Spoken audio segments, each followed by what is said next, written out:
Jack अपनी girlfriend के साथ करीब आना चाहता था, लेकिन लूसी ने कई बार उसे ठुकरा दिया।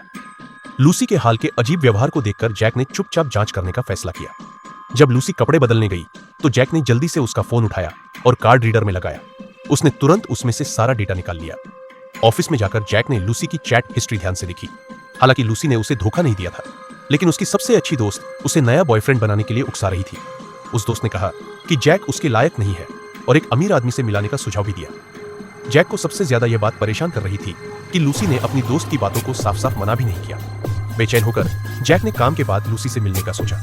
वहां जाकर उसने लूसी को एक दूसरे आदमी के साथ जरूरत से ज्यादा करीबी में देखा। लूसी ने सफाई दी कि वह सिर्फ उसका सहकर्मी है, लेकिन जैक को उनका व्यवहार सामान्य नहीं लगा। दोनों के बीच जोरदार झगड़ा हो गया। उस रात लूसी घर नहीं लौटी। वह अपने सहकर्मी के घर पर ही रही और रात बहुत अच्छे से गुजारी। अगले दिन उसे बहुत पछतावा हुआ और उसने अपनी दोस्त को सब सच बता दिया। लेकिन उसकी दोस्त ने उसे और भड़काया और कहा कि जैक को छोड़कर उस अमीर सहकर्मी के साथ रिश्ते में आ जाए। तभी सहकर्मी का मैसेज आया कि वह उसे हाइकिंग पर चलने के लिए बुला रहा है।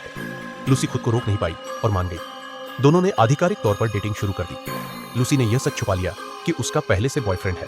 उसने सहकर्मी से अपने दिल की बात कह दी, जिससे वह बहुत खुश हुआ। उसने एक साथ फोटो खिंचाने का सुझाव दिया, लेकिन तभी हादसा हो गया। लूसी फिसलकर चट्टान से नीचे गिर गई। उसका सहकर्मी उसे पकड़ने की कोशिश करता रहा, लेकिन रोक नहीं पाया।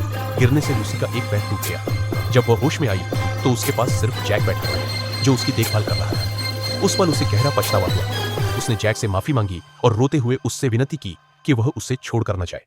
अब फैसला जैक के हाथ में था। वह क्या चुनेगा?